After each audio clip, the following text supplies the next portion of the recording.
Next is energy flow. तो energy flow में होगा क्या, ये सन है, सन से एनर्जी लेके इस प्लांट ने फूड बनाया, इस प्लांट को जो खाया they are regarded as herbivores, इन्हें जो खाया दे आर द कंज्यूमर्स। तो ये सन से एनर्जी निकली, ये सब में दिस फ्लो हुई, that is known as energy flow. तो सबसे पहले पढ़ते हैं हम लोग, सन से एनर्जी प्रोड्यूसर के पास कैसे गई, कितनी गई, क्या हुआ। तो ये पहला point, sun is the only source of energy except in the deep sea hydrothermal vents, मतलब समुद्र में बड़े बड़े वहां से एनर्जी रिलीज होती रहती, तो वहां पे केसेस में नहीं होगा, दैट इज बिलो 500 मीटर के आसपास। तो जो सन है, तो आई अज्यूम कि ये सन है और सन के पास 1000 एनर्जी है, तो इसका 50% से कम, दैट इज लेस देन 50% का, हम लोग उसे बोलते हैं PAR, that is photosynthetically active radiation, जिसका प्लांट फूड बना सकता है बट बनाएगा नहीं। जैसे मैंने मार्केट से एक पूरा गोनी भर के राइस लेके आया, क्या मैं एक ही दिन में वो राइस बनाऊंगा, नहीं। तो दैट इज माई पार, कि मेरे पास 1000 एनर्जी है सन के पास, सन मुझे उसका 50% का फूड बनाने की परमिशन दिया है, मतलब कितने का बना सकता हूँ मैं, 500 बना सकता हूँ। अगर मैं 500 के आसपास तक, मतलब लेस देन 500 के आसपास बना सकता हूँ मैं, लेकिन बनाऊंगा क्या मैं, नहीं। प्लांट यूज करेगा सिर्फ 2 to 10%। अगर वो 2% यूज कर रहा है देन इट विल बी 10, और अगर वो 10% यूज कर रहा है देन इट विल बी 50। तो मतलब वो 10 से लेके 50 जूल एनर्जी तक वो यूज कर सकता है। तो अगर सन के पास एनर्जी 1000 जूल है, तो उसका 50% मतलब 500 जूल क्या होगा, पार होगा। और पार से लेके फूड कितने का बनाएगा, सिर्फ 2 to 10%, that is 10 to 50 joule का। तो ये सन के पास 1000 है, तो प्लांट कितने का फूड बना रहा है, सिर्फ 10 to 50 जूल का। और फिर यही एनर्जी आगे ट्रांसफर होगी, कैसे होगी हम लोग आगे पढ़ेंगे। इट इज क्लियर, हाँ। नेक्स्ट, लेकिन अगर मैं सन से देखूं फूड बनाने तक, तो सन से फूड बनाने तक इट इज ओनली 1 to 5%। मतलब एग्जाम में ये बात ध्यान देना कि इसने फूड बनाने के लिए पार से पूछा है या सन से पूछा है। अगर पार से पूछा है इट इज 2 to 10%, अगर ये सन से पूछा तो इट इज 1 to 5%। समझ में आया इतना। नेक्स्ट इज, ये दो लॉ को फॉलो करता है। तो क्या हुआ, ये सन से एनर्जी आया, सन से एनर्जी प्लांट के पास गया, प्लांट से किसके पास गया, हर्बीवोरस, हर्बीवोरस के बाद कंज्यूमर। बट ये टोटल जो एनर्जी रहेगा ये कांस्टेंट रहेगा। तो energy of the universe is always remains constant, ये होता है फर्स्ट लॉ ऑफ थर्मोडायनामिक्स, जिसका अल्टरनेट स्टेटमेंट क्या है, energy is neither be created not be destroyed but it is converted from one form to another form. जैसे कि जो sun की energy that is light energy, वो किस में कन्वर्ट हुई, फूड में, that is a chemical energy, जो आगे जाके फ्लो होगी, और थोड़ी बहुत एनर्जी बाद में क्या हो जाएगी, रेडिएशन की फॉर्म में एमिट हो जाएगी। तो first law of thermodynamics follow करता है। Second is, second law of thermodynamics भी फॉलो करता है। ये कैसे, जो सेकंड लॉ है क्या, इसको समझना है अगर, तो ध्यान से देखो। तो जो नेचर है, nature always try to create disturbances. अगर नेचर डिस्टर्बेंसेस क्रिएट कर रहा है, मतलब नेचर डिसऑर्डरनेस ला रहा है। जैसे टाइम टू टाइम कोविड आया, अर्थक्वेक आया, सुनामी आया, जिसकी वजह से चीजें डिस्टर्ब हो रही, डिसऑर्डर हो रही है। तो नेचर का ट्रेंड होता है कि चीजों को डिसऑर्डर करना, जैसे झरने बहते हैं ऊपर से नीचे तो डिसऑर्डर होते हैं, तो चीजें सब क्या होती है, डिसऑर्डरनेस क्रिएट करती है। तो इस डिसऑर्डरनेस को प्रिवेंट करने के लिए कंटिन्यूअस हमें इनपुट देना होता है एनर्जी का। तो we have to supply a continuous input of energy to stop this disorderness, ताकि इसे हम लोग को प्रिवेंट कर सके, डिसऑर्डरनेस को। समझ में आया इतना, इस डिसऑर्डरनेस से काउंटर एक्ट कर सके। This is known as second law of thermodynamics. Next is, अभी टेरेस्ट्रियल इको, अलग अलग प्रोड्यूसर कौन है, हर्बीवोरस कौन है, ये आइडेंटिफाई, फूड चेन है अलग अलग। तो डिफरेंट फूड चेन अगर मैं देखूं, तो ये याद रखना, एक्वेटिक इकोसिस्टम में प्रोड्यूसर कौन कौन, phytoplankton, algae higher plants, herbivores is mollusca, producer में प्लांट्स हो गए, और यहाँ पे insect, birds and mammals all are herbivores. Next is food chain. There are three types of food chain. तो सबसे पहला detritus food chain, grazing food chain and parasitic food chain. तीन टाइप के फूड चेन है. सारे food chain में एक ही चीज है, यूनिडायरेक्शनल फ्लो ऑफ एनर्जी. मतलब सन से एनर्जी किसके पास जा रही है? प्लांट के पास. प्लांट्स के पास किसके पास जा रही है? हर्बीवोर्स के पास. हर्बीवोर्स के पास किसके पास जा रही है? कार्निवोर्स के पास. तो एनर्जी एक लेवल हायर रैंक से लोअर रैंक की तरफ आगे मूव करेगी. This is always known as higher rank, और ये क्या होगा मेरे लिए? Lower rank. तो सन से एनर्जी आगे फ्लो हो रही है. Next, all organism are arrange in a series and energy is transferred. तो एनर्जी पहले यूज करके प्लांट ने फूड बनाया, और ये प्लांट से हर्बीवोरस के पास गया, हर्बीवोरस से कहाँ गया? कार्निवोरस के पास गया. प्लांट खाने को खुद बना रहा है, तो जो खाना खुद बनाएगा that is regarded as T1, that is designated as T1, that is first trophic level. जो प्लांट को खा रहा है that is T2, second trophic level. और जो इस हर्बीवोर्स को खा रहा है उसे हम लोग बोलेंगे T3, दैट इज कार्निवोर. समझ में आया इतना? तो अलग अलग इन्हें पोजीशन दी गई. तो ट्रॉफिक लेवल ये किसी की फिक्स पोजीशन नहीं होती. क्यों फिक्स पोजीशन नहीं है? ध्यान से देखो. तो ये सीड है, इस सीड को इंसेक्ट ने खाया, और इस इंसेक्ट को स्पैरो ने खाया. और कभी कभी इसी सीड को डायरेक्ट कौन खा लिया? स्पैरो ने. तो जब कभी भी इस सीड को इंसेक्ट खाएगा तो ये इंसेक्ट T1 पे आएगा, सॉरी ये सीड T1 है, इंसेक्ट T2 पे आएगा, और ये स्पैरो T3 पे आएगा. लेकिन अगर इसी सीड को डायरेक्ट स्पैरो ने खाया तो स्पैरो तो T2 पे आ गया. तो अगर मैं बोलूं स्पैरो की पोजीशन, तो T2 T3 दोनों पॉसिबल है. तो मतलब ट्रॉफिक लेवल ये किसी के नाम के हिसाब डिसाइड नहीं होता, ये किस पे डिसाइड होता है? तुम क्या खा रहे हो. समझ में आया? तो सोर्स ऑफ न्यूट्रिएंट और फूड, तो उसके हिसाब से हम डिसाइड करते हैं कि कौन किस ट्रॉफिक लेवल पे होगा. अगर तुम प्लांट खा रहे हो, अगर तुम लाइट खुद एनर्जी फूड बना रहे हो तो यू आर प्लांट. और कौन सा ट्रॉफिक लेवल होगा? फर्स्ट. एंड उसको हम लोग क्या बोलेंगे? Primary producer. अगर मैं सेकेंड ट्रॉफिक लेवल पे हूँ उसे मैं क्या बोलूंगा? Primary consumer.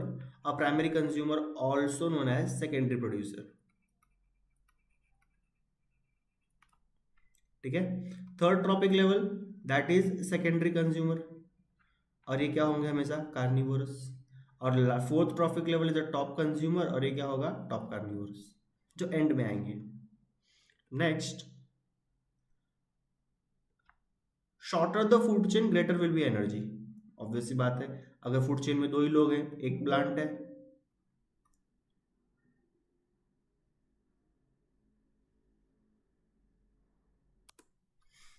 The shorter will be food chain and greater will be energy. ऐसा क्यों? तो ये प्लांट है, तो प्लांट है और दो ही लोग हैं, that is herbivorous.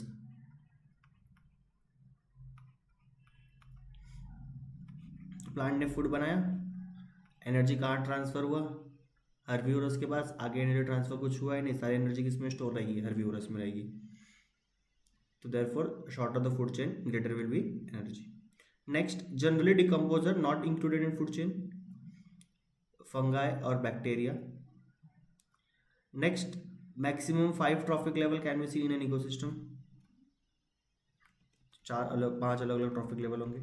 Food chain is of 3 type: grazing food chain, और प्रेडेटरी फूड चेन, डेट्राइटस और saprophytic food chain, and the parasitic food chain. Grazing food chain ये लिविंग ऑर्गेनिज्म से स्टार्ट होगा. Detritus food chain non living होगा. और यहाँ पे हम लोग किसकी बात करेंगे? किसी पैरासाइट की बात करेंगे.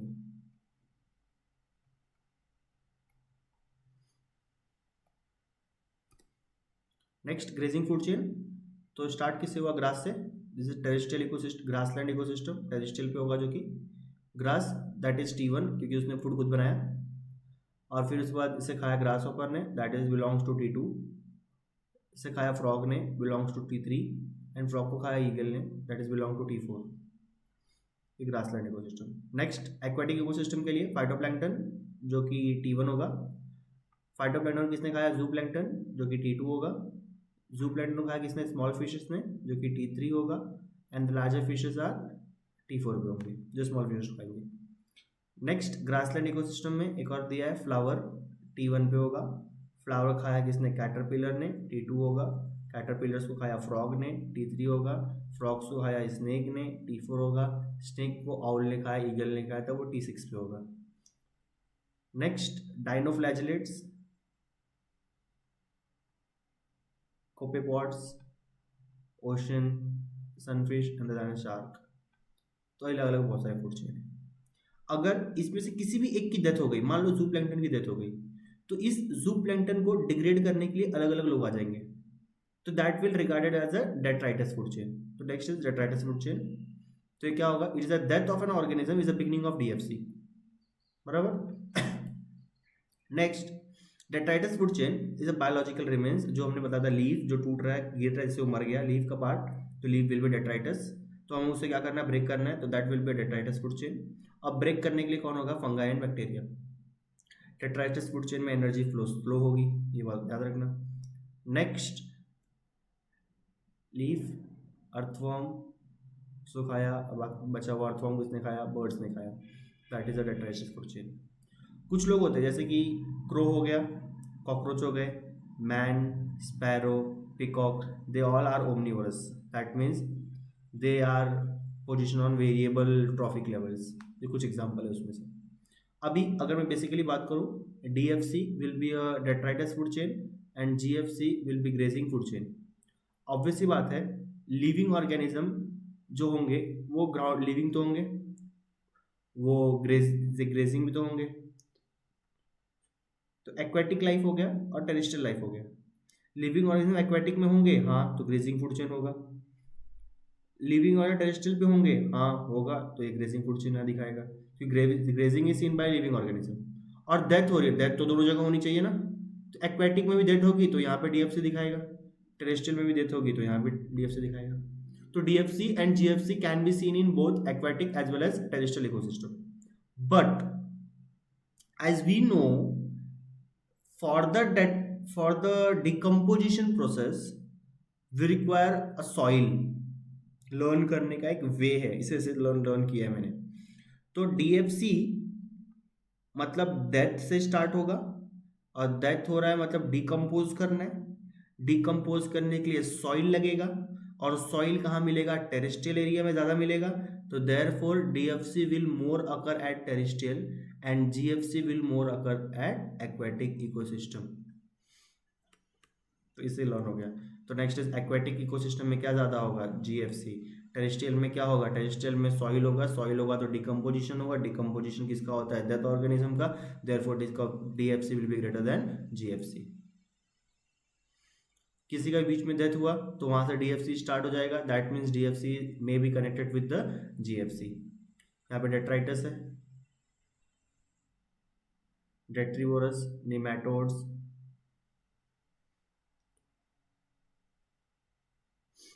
Next is a parasitic food chain. तो ट्रीज के ऊपर, ट्रीज लिविंग है, इस पे कौन आया? इंसेक्ट, और इंसेक्ट को किसने खाया? बर्ड्स ने खाया। Man, bacteria and virus. तो पैरासाइट में, प्लांट में देयर आर प्राइमरी कंज्यूमर जैसे कि कस्कटा एंड स्नैटेलम, और एनिमल के केस में secondary consumer that is E coli. तो ऐसे parasitic food chain, it is not in syllabus. Next is organism which uses milk, they are the secondary consumer. Why? Because milk के अंदर पहले से बैक्टीरिया है, therefore they are considered as secondary consumer। और जो organism milk खा रहा है तो सेकेंडरी कंज्यूमर हुआ। Next, amount of energy decreases at each trophic level, बराबर हमने पढ़ा है।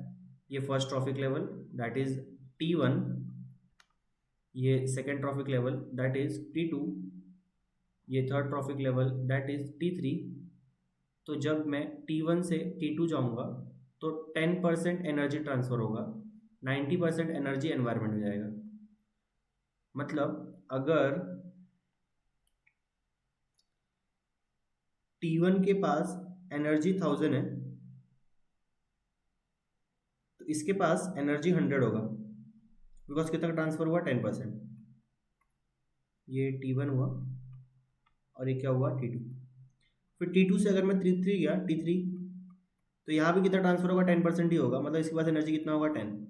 मतलब 10% energy is transferred from one trophic level to the another trophic level, बाकी remaining 90% will be lost in the environment. This is known as Linderman rule of 10%। Linderman rule of 10%। Okay, next, ये ground है, इसमें बहुत सारे crop है। तो particular area में, in a particular area in a particular time, इस area में कितने भी प्लांट है, मतलब कितना बायोमास है, कितना living matter, that is regarded as standing crop. That is regarded as standing crop. और इसी में कितना न्यूट्रिएंट है, that is called as standing state.